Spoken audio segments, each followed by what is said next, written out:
President Cyril Ramaphosa should dismiss the arrogant Minister of Higher Education, Dr. Nobuhle Nkabane. In any self-respecting government, this arrogant minister, this arrogant and liar of a minister who insults our intelligence as the electorate should have been removed long time ago. But of course, I know we are dealing with the ANC of Cyril Ramaphosa here, where the people who are in his cabal or his faction are protected and shielded away from any sense of responsibility and accountability. Thank you guys for joining in. Greetings, guys. Welcome to the platform. My name is Tebos Kosana. The name of the platform is Izwi Labantu, the voice for Africans. Please, guys, help me grow this platform. There's various ways can help me to grow the platform. Please subscribe and then click the notification bell, and please guys make sure that you watch the videos so the YouTube algorithm can recommend the video to a much wider audience. Please join, become a paying member to the platform. You can pay 20 rands per month, just like Sfiso Mbanjwa has done, and let's thank him for that. You can buy us the super thanks, just like Sis Notata did. Please buy us the super thanks, guys. And guys, please do watch the ads. Do not skip the ads that play on this video, because the ads is another way of this platform being able to earn the revenue.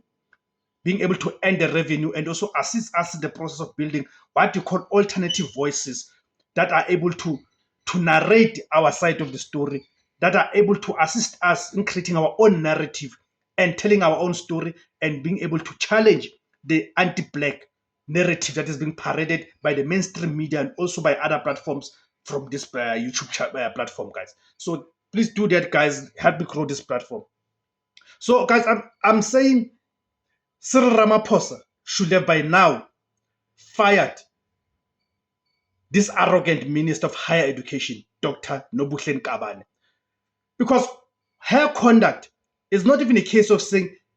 I heard him saying that he has written to the minister, say minister must give explain herself to him and all of that.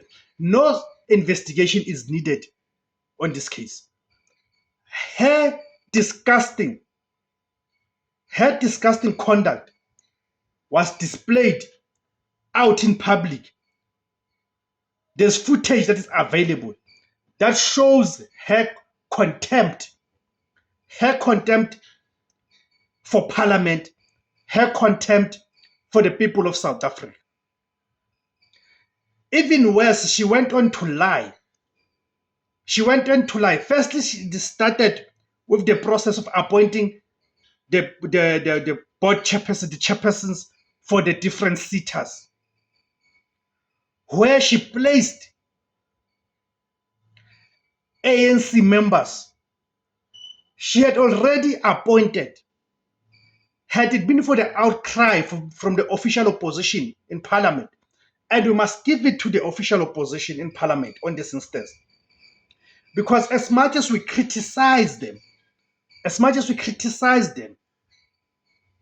we must also be willing and be decent enough to give credit to these political parties and their members when they do well. In this instance, they did well in parliament by exposing the shenanigans of this arrogant minister. And therefore, they created enough noise. It is that enough noise that then became the pressure, that created the pressure, which compelled this arrogant minister to withdraw the appointments of those SETA's board chairpersons. Chief among the people that she was appointing as the board chairpersons, it is the former KwaZulu-Natal Premier, Nomusa Dube. The other one is the son to Gwede Mantashe. I only know that Gwede Mantashe is currently the Minister of Mineral Resources and is also the ANC's national chairperson. That's how brazen the ANC and their deployees are. They do not care anymore. They do not care anymore. They just do things and expect that people will not be aware of that. So the ANC, these government institutions to them are not in existence for the purposes of championing the interest of the masses. To them, these institutions, they present an opportunity to employ their friends, their families, and their comrades. And of course, they also present an opportunity for them to loot these institutions, to their own benefit, Hence, you could see the kind of the appointment that she was making. So when she was questioned about that during the parliamentary processes in the portfolio committee, she was even chewing. She was chewing gum. She was eating.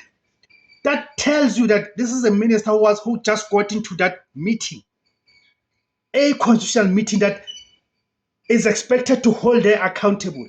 She gets into that meeting. She does not care about her conduct or what is it that those elected members of parliament have to say to her and how she runs their department. That's not someone who gets into a meeting, and as soon as they end the meeting, they cannot wait for the meeting to end so they can walk out of that meeting. Meaning to her, going to that parliamentary portfolio committee for the higher education, it was merely an exercise, what you call a tick in the box. That's for the purpose of, for compliance purposes, that I've complied. But she had no intention and desire to listen and to consider what is it that those members of parliament had to say in that meeting. You see, that these are the type of leaders that we have. You see. So in that portfolio committee, she even lied about having a panel that was responsible for these deployments. So when she was pressed about, but who are these people? Who are these people? She didn't want to reveal their names. She didn't want to reveal their names. She was pressed. Then later on, she revealed a list of people and said, among them, Advocate Terry Mutau Senior Counsel is the chairperson of that structure. Only for the advocate to come back and say, but no ways. I've not even sat in a single meeting which said and resolved on these deployments. So she's even prepared to lie about people's names, claiming that they are part of the panel that was appointing these people. So this tells you that there's so much to uncover in what went through in those deployments that were later withdrawn. So as to why Cyril Ramaphosa, the so-called champion, remember when Cyril Ramaphosa came in to replace Jacob Zuma as the president of this country, we were told about the New Dawn. We were told that Cyril Ramaphosa was an epitome of clean governance. We were told that Cyril Ramaphosa was a champion, the anti-corruption champion. But how is it possible that someone that we're told that is an anti-corruption champion has ministers in his cabinet, ministers who do these shoddy things? Leave that is the Ramaphosa and his pala. Let's not go into that. But we just talk about the people that are under his employ. Whenever these people are caught out, what does Ramaphosa do? He does not fire them. He shifts them to different departments. So how is it possible that someone that we're told that he comes in on a ticket of clean governance, but he tends to do these kind of things? He does not act against his own, who are pointed out on the wrongdoings, who are pointed out of involving themselves in the shoddy acts of corruption and all of that. You see. So I'm saying that by now that minister should not be called a minister, should have been dismissed. But of course, we know we're expecting Ramaphosa to do that. We're asking for too much from him, guys. Anyway, thank you guys for tuning into this video. Please, guys, remember to subscribe. Remember to join to become a member. Remember to pass the super thanks. Remember to share the videos. The video, guys. Thank you very much, guys. Siyabonga ma Africa.